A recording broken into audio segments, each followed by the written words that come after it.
สิให้น้องเพิ่นช่วยเนาะมาเมื่อก่อนมาว่านนี่บ่เจ้าญาติบ่จิตบ่ญาติอยู่บ่เป็นหยังคือญาติอีหล่ะคือโจรนี่เนาะคิดบ่เจ้าคิดว่าบ่จิตนี่อายุจักปีอะให้บ่าวให้ช่วยจะคิดว่าจักปีลองต้องตอบเบิ่งลองเบิ่งดูจักปีน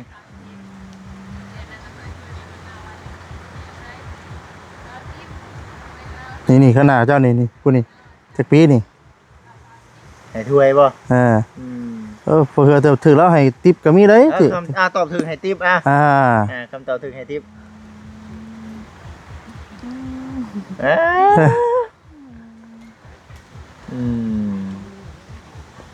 ขึ้นยาก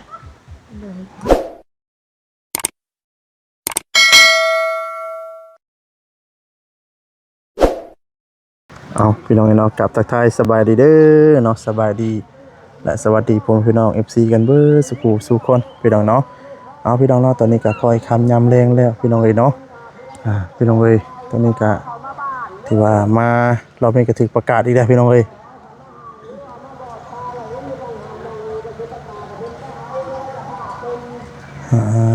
ต่อพี่น้องเอ้ยไปสาพี่น้องเนาะเดี๋ยวสิเข้ามาหาทางน้องรจนาพี่น้องเนาะแล้วทางแดงพี่น้องเนาะเจ้าแม่ว่านี่ก่อนแสดงว่าบ่กินบ่ได้ค่อยสังเกตบ่กินกับบ่ว่านี่เนาะนี่ไผแน่เอาของบ่ไผมานี่คืออยู่บ่เอาขึ้นก่อนบาทนี่เนาะสบายดีเด้อสบายดีขึ้นดูขึ้นเบิ่งดูจื้ออยู่บ่เนาะมีบ่าวอย่างแน่มานี่บ่าวคำเราถูกต้องเก่งบ่าวคำเนาะทั้งไอ้บุญคือนี่เขาว่ามื้ออื่นบ่มาเจ้าน้ำนะโดยมื้ออื่นนี่เจ้าน้ำบาดาลบ่เจ้าน้ำบาดาลเป็นว่าได้หรือว่าอยู่นี่คือว่าเป็นเบิ่นเนาะบัดนี้เนาะจูดได้น้องเอ้ยบ่ได้เนาะส่วนมากนี่เฮาสิจูดตอนใดส่วนมากนี่ตอนเช้าเอาเนาะตอนแรกนี่ไม่ได้จุดบ่มันลมบ่มันลมมันลมคือว่าเนี่ยมื้อนี้ก็ทั้งไอ้เองก็มานำกันกับทั้งบ่คำเพิ่นนี่แหละก็คือว่าพากันซื้อข้าวซื้อน้ำมาให้ทั้งบ่คำเพิ่นมามอบให้เพราะว่าทั้งผู้รับผู้ใหญ่ทั้งบ่คำเพิ่นเด้อก็ดีใจนำมาแน่เนาะบัดนี้ข้าวนี่คือสิลุ้นเติบบัดนี้เนาะเพื่อสิเบิดเนาะจะว่าหาสอบหรือไปจักบ่จักสอบแล้วเดี๋ยวนี้แม่หาสอบทำสิกินไห้พี่เนาะจะเองก็ได้ดีใจน้ำพ่อแม่บอกจะดีกว่าไอกว่าไอเฮ้ยติดกันนะครับก็ได้ยิ้มเลยมานำกันพี่น้องเลยไปวันที่เข้าไปนั่งน้ำน้องเพิ่นนั่นแหละวันที่เลยเพราะว่านั่งน้ำกันเด้อพอได้มาเพย์ไอน้ำกันอีกพอเองเด้อเนาะเจ้ายังอยู่ใต้ร่มไหนอยู่ในร่มบ่ได้เด้น้องติดวัดน้ำใดนอนเมื่อคืนนี่เป็นจังได๋เมื่อคืนนี่ลมลวงหนาวอยู่บ่หนาวอยู่ว่าซั่นช่วงนี้น่ะ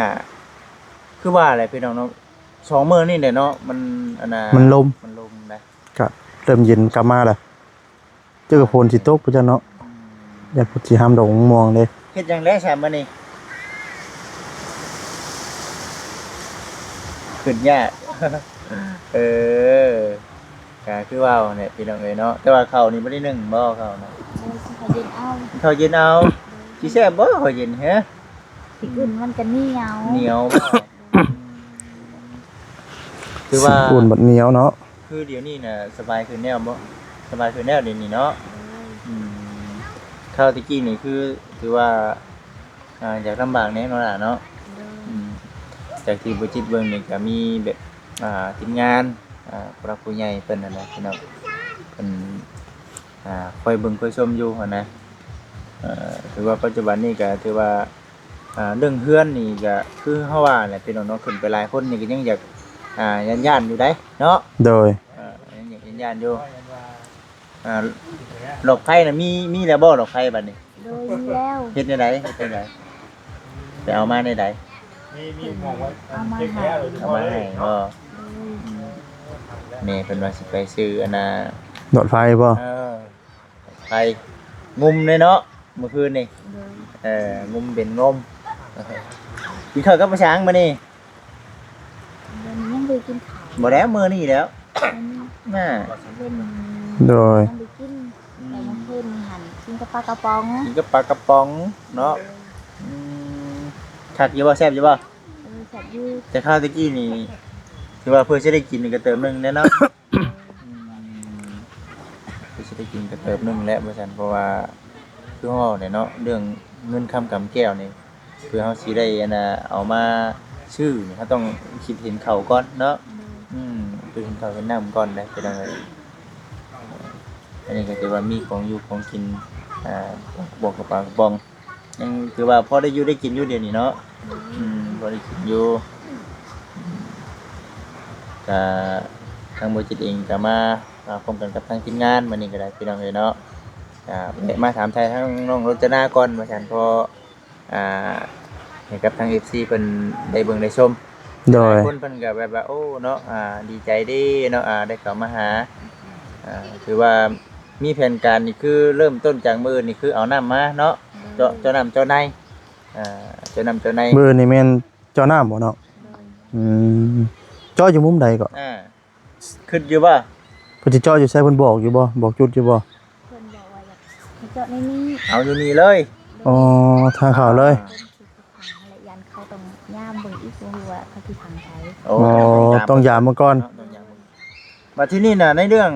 เฮือนได้สมมุติว่าเฮาตั้งนี่ เฮาสิเอามุมใดนี่เฮาตั้ง เอามุมทางโอ่ง อยู่โอ่งเลยแม่นบ่ โดย อ๋อ จะโพนเพลงก็ต้องได้ปั๊มระดินใหม่บ่ ปั๊บบ่หรือว่าจังได๋ ยังบ่ฮู้ ยังบ่ได้เนาะ อ๋อ แต่น้ำนี่เฮาสิเอาอยู่ใช้บัดนี้น้ำ ต้องได้หาบบ่หาบไม่ใช่น้ำเนาะมันต้องมีน้ำทองน้ำนั่นเนาะ ตอนนี้ล่ะเอาน้ำใส่ก่อน เอานำเพิ่นป้าเพิ่นเอื้อ ปัจจุบันนี้หาบบ่ โดย หาบเอา โดย หาบเอาได้คือแล้วมันนี่ก็สิบ่ได้หาบได้ปานนี้ เปิดได้ปักหรือว่าสูบบ่เนาะ แม่น เบ็ดสูบเอา คือไอ้พี่น้อง โลกไฟนี่คือ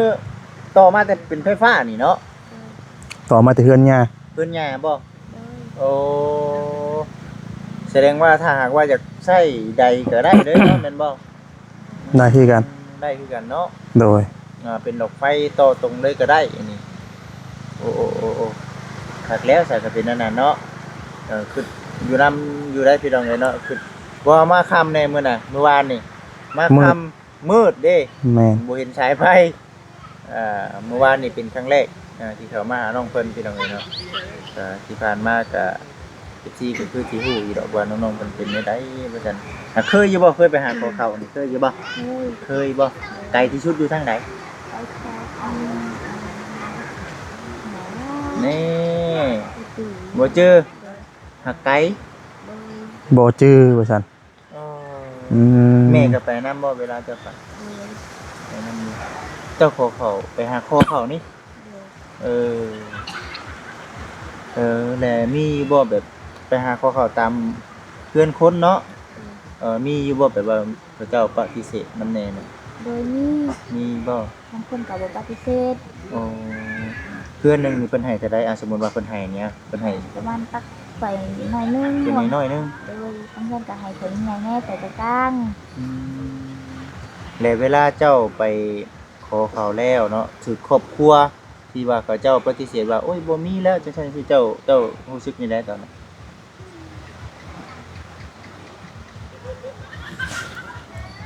ข่อยบ่มีแล้วนะบ่ให้นะครอบครัวที่เขาเจ้าบ่ให้เจ้ารู้สึกนี่แหละ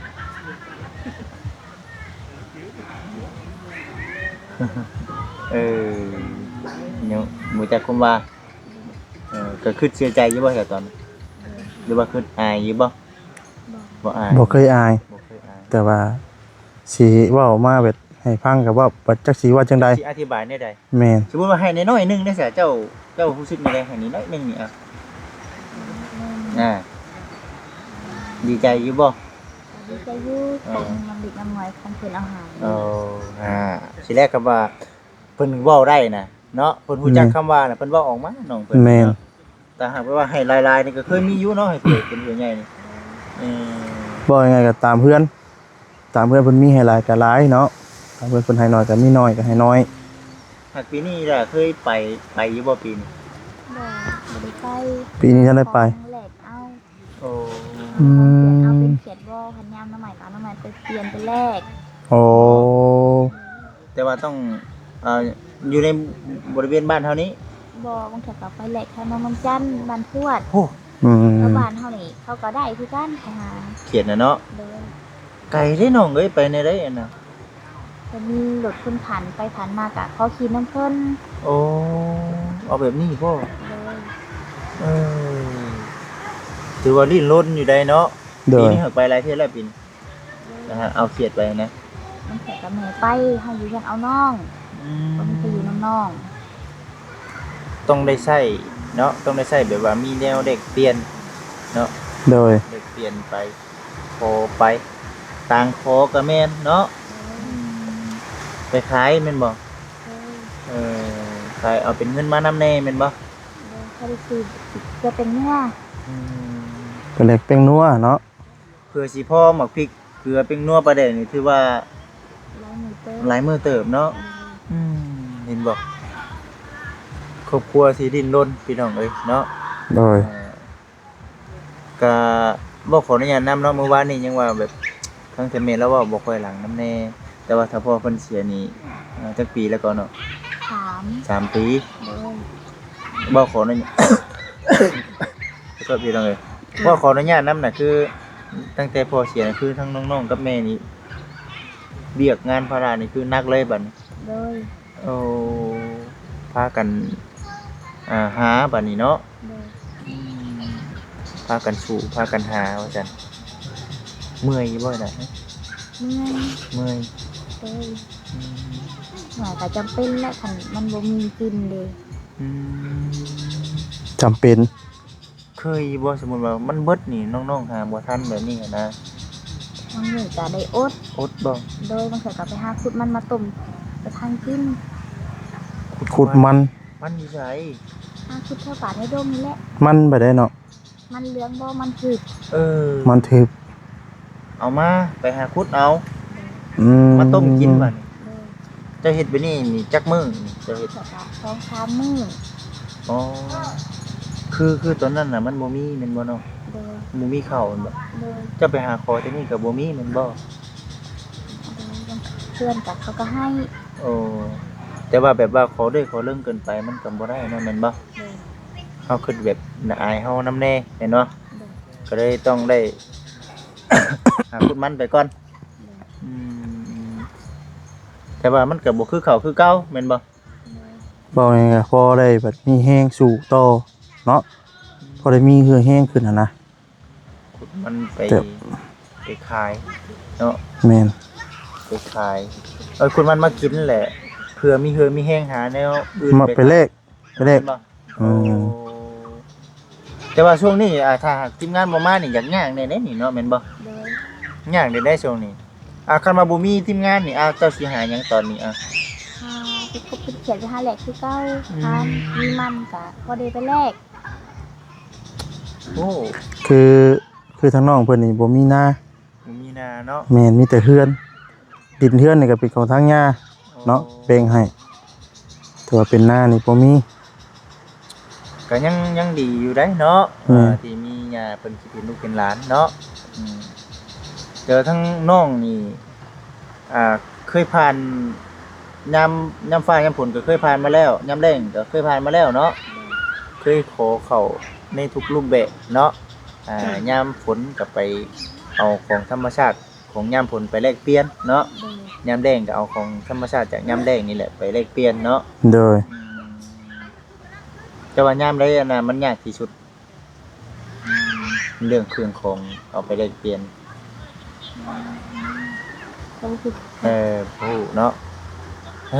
ก็สิเป็นช่วงยามแล้งนั่นแหละเนาะหายากได้กบเขียดเนาะมันมีแต่กบเขียดได้พี่น้องในช่วงนี้ได้เนาะยามฟ้ายามฝนบัดมีแมงกิโลเนาะหน่อมุงหน่อไม้เฮ็ดหอนตัวนี้มันสิหลายอย่างแน่ แมงกระแตนตะกะแตน ตักตุ้งตักแตนเคยไปหาก้านตักแตนอยู่บ่เอาแล้วเนาะยามนี้ก็มีอยู่ได้นี่ตักแตนแถวตักแตนหยังก็ตักแตนน้ำใบตอง แตนเทินบ่แตนเขียวมันบ่ บ่มันมีใบตอง แตนกุ้งบ่ นั่นแหละย่านประเภทพวกงูนั่นแหละ แม่น แต่นี่มันสิเป็นปลาบ่ได้เนาะน้องๆเนาะซั่นเนาะปลาเลยและคือปัจจุบันนี้ห้องน้ำนี่เป็นห้องน้ำรวมนี่เลยแต่ว่าในเรื่องงบห้องน้ำของในนี่มีบ่เพิ่นว่าในไหนก็ทางไปบุญเพิ่น เขาก็ยังบ่ฮู้ แต่เพิ่นยังบ่ทันมาแจ้งแม่นบ่อาจสิ ยังบ่ทันมีก็มีนั่นน่ะเพิ่นอาจสิแจ้งแล้วเนาะก็สำคัญได้พี่น้องเอ้ยเนาะในเรื่องของน้ำของในนี่น้องๆเพิ่นเนาะนับมือใหญ่แหละเป็นแจกเป็นสาวเนาะแต่มันยากยามฟ้ายามฝนก็โอ้ฝนตกดินแม่นอยู่ยามฟ้าแจ่มดอนก็ได้ดึกไว้ก็อยากให้มีอยู่นั่นแหละพี่น้องเอ้ยเนาะโดยบ่มีก็จำเป็นคือว่าหั่นเนาะแห้งลมหนาวมื้อนี้พอผมไปนอนเฮาครบไปแล้วเดี๋ยวนี้เนาะมื้อนี้อาบน้ำอาบอยู่นี้มื้อนี้ไปตักมาไปไหนครับมื้อนี้ไปตักได้บ่ยังอยู่อาจารย์ใช้เสื้อค่ะทำนี่มีอยู่บ่กะมาใหม่บ่หามาได้บ่เนาะหามาได้บ่น้ำเกี่ยมมาได้บ่หามาขอไฟอันนี้ได้เจ้าบ่ไปหาเต็มแล้วบ่เต็มแล้วอ๋อกับหมูเตรียมรอมื้ออื่นก็หามเอามาใส่เลยนี่เนาะบุญเพิ่นถ่ายคลิปอยู่บ่เดี๋ยวคนมาสวยโอ้ยเนาะเฮาบ่เห็นภาพนั้นชัดพี่น้องเอ้ยเนาะเด้อถ้าอยู่คำว่ามีหมู่แน่เนาะหามซอยๆกันจะคนนี่หามน้ำนี่เรื่องหมดวิหาคนเฮา5คนหามโอ้เนาะคนไปคนมาแล้วเนาะครับบ่อยากโพดนี่เนาะต้องอยู่ในหาพวกคุณแล้วเนาะมื้อนี้แม่นตลอดหาบอีกต้องได้หาอยู่แล้วมื้อนี้ได้เตรียมพร้อมเด้อครับเพราะว่ามันเพิ่นต้องตักตอกชดินเนาะต้องได้ตลอดนะถ้าน้าบ่ทันนี่มันก็บ่ได้คือกันเด้บ่บ่ได้แม่นต้องได้โจ้อีกเสียเวลาอีกเนาะแม่นเสียเวลาบุญจ้ออีกนั่นแหละจ้ะจังเนาะมื้อนี้ก็ดีใจนำน้องเพิ่นเฮามาเห็นก็มีทั้งเอื้อยเพิ่นเนาะคุยเวียกคุยงานเด่นเวียกเด่นงานโดยมามื้อนี้ก็ทั้งบ่คำเพิ่นพร้อมแน่เป็นสะพานบุญให้กับทางผู้รักผู้ใหญ่เพิ่นโดยจริงก็เลยว่าบ่มีหยังให้ก็มามาลมน้ำเด้อน้องเด้อคือมีโอกาสเนาะผู้รักผู้ใหญ่เพิ่นว่าบ่คิดมาก็มาฮอดที่อยู่นะโดยมาฮอดมาถึงอยู่โดยบางสิ่งบางอย่างก็เฮาก็ยังบ่ทันได้จักว่าเนาะกันว่าผู้รักผู้ใหญ่เพิ่นบ่มอบมาก็ได้นะโดยเอามื้อนี้บัดนี้เห็นปอชดีสิให้น้องเพิ่นช่วยเนาะมาเมื่อก่อนมาว่านนี่บ่เจ้าญาติบ่จิตบ่ญาติอยู่บ่เป็นหยังคือญาติอีหล่ะคือโจรนี่เนาะคิดบ่เจ้าคิดว่าบ่จิตนี่อายุจักปีให้บ่ให้ช่วย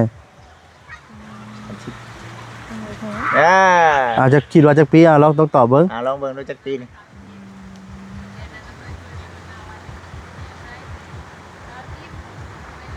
ี่ขนาดเจ้านี่ผู้นี่จักปีนี่ให้ถ้วยบ่เผื่อถึงแล้วให้ทิปก็มีเลยตอบถึงให้ทิปคำตอบถึงให้ทิป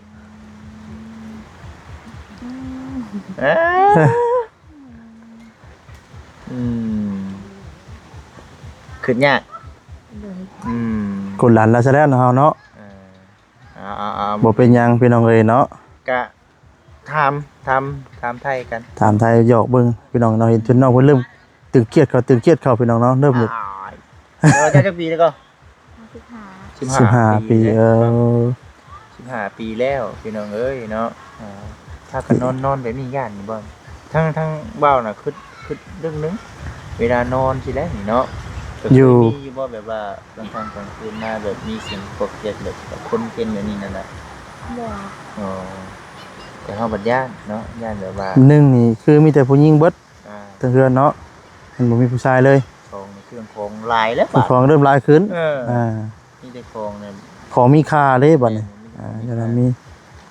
หากอยู่แถวบ้านนี่เพิ่นบ่ได้มีบ่จังน้องอันเบ็ดขออนุญาตถามเนาะหาคนเบ็ดขี้มาขี้กาวนี่บ่มีบ่ อืม ก็มีเนาะ โอ้ แต่ทางที่ดีก็หนึ่งคือเฮาอยู่เฮือนตลอด ตัวความปลอดภัยเนาะ ความปลอดภัยแต่กลางคืนนี่ก็อย่างอันตรายอยู่ โดย แต่สิ่งที่จำเป็นที่สุดนี่คือประตูเนาะ โดย อันนี้น่ะถึงสิมีประตูก็บ่ได้ตัวนี้เนาะแม่นบ่ โดย ถึงสิมีประตูเขาก็บ่ย่านตัวนี้มันหมุนเบิดแล้วอดเอาเด้อล่ะ แต่ว่าก็ยังอันตรายคือเก่าเนาะ อดเอาทำบุญวาสนาน้องมีเพิ่นซันดันเป็นแล้วนี่รู้สึกก็โอ้เนาะดีใจนํเพิ่นเฮานอนอยู่ในห้องล็อกประตูเรียบร้อยก็ถือว่าโอเคได้คักได้เนาะ โดย พี่น้องมาแล้วคำมืดเลยนะ คำมืดแล้วมีแต่ดีใจน้ำเจ้าเท่านั้นแหละเด้อเนาะเมื่อหน้าเมื่อไหร่เพิ่นน่ะสิมาเยี่ยมมายามน้องๆอีกเทื่อเนาะ โดย น้องๆอีกเทื่อเบิ่งพี่น้องเด้อเนาะเบิ่งโอ้ยมีหยังเนาะให้น้องเพิ่นบ่นี่เบิ่ง อ่า เบิ่งพอดีเลยเนาะใบนี้แหละมีแต่ว่าให้เจ้าพอได้ให้ถุงให้ไทยไว้เนาะคือประเด็นถึงนัวมันเบิดขึ้นมาใช้แต่ว่ายังมีอยู่ก็เก็บไว้ถุงให้ไทยได้เด้อล่ะเด้อโอเคโอเคให้ไว้ก่อนพี่น้องเนาะมามื้อหน้าน้องเพิ่นจังบ่ญาติ แม่น ญาติอยู่บ่ยังญาติอยู่บ่มื้อนี้ อย่าเบิ่ง โอ้โห ย้านอยู่ ญาติบ่จิตแล้วบัดนี้สิให้มาอยู่บ่ถ้าญาติแบบนี้ น้องอันรจนายังย่านเป็ดจะคอยเบิ่งหน้าแล้วนะเบ็ดจริงๆเบ็ดยันย่านเจ้าอยู่เด้ ญาติบ่ เป็นนี่แล้วมองได้เป็นตาย่านน้อง ใจ ฟังดู ดีอยู่นะ เออ อย่าน่าเพิ่นว่าหยังอย่าดูคนที่ภายนอกได้ เอ เนาะ อ หน้าตาโหดวันนี้ก็จิตใจดีอยู่ได้ เออเอาย่านมองได้น้องเอาลองมองดู เอาได้แล้วเอาบ่เป็นหยังเป็นจังเลย ก็บ่ยอกกันนี่แหละพี่น้องเอ้ยเนาะ มีแต่ว่า ผู้ใดมื้อไหนมื้อไหนสิกลับมาหาเด้อน้องเด้ออยู่ดีมีแฮงมาได้พี่น้องเอ้ยไปใส่น้องมาอยู่ดีมีแฮง เนาะ ส ส บายดี บายดีเด้ โอเคมา พี่น้องเอ้ยเนาะพี่น้องเอ้ยเนาะแต่ว่าเรื่องเฮือนเนาะพี่น้องเนาะเรื่องเฮือนเรื่องซ่านเพิ่นก็สินี่แหละพี่น้องเนาะพวกนี้ว่าซั่นเฮามองมองโอ้นี่แหละพี่น้องเอ้ยเนาะสิอยู่ลาวๆนี่แหละพี่น้องเอ้ยเนาะไปแล้วนี่บริเวณทางนี้แหละพี่น้องเนาะเพราะว่าเพิ่นเสียหยกเสียหญ้าเนาะทำความสะอาดใบพี่น้องเอ้ยเนาะตรงตอนี่พี่น้องเอ้ยเถอะพี่น้องเอ้ยเนาะไปจ้าพี่น้องเนาะสำหรับที่นี่ลำลาไปก่อนเด้อพี่น้องเด้อน้องผิดพลาดจังใดก็ขอโทษขออภัยนำพี่น้องเอ้ยเนาะเถอะพี่น้องเอ้ย อันนี้ก็จะเป็นน้ำเนาะที่น้องเตรียมไว้พี่น้องเนาะมื้ออื่นพี่น้องเอ้ยเนาะก็เก็บไว้มื้ออื่นพี่น้องเอ้ยไปลำลาไปก่อนเนาะสบายดีเด้อพี่น้องเด้อ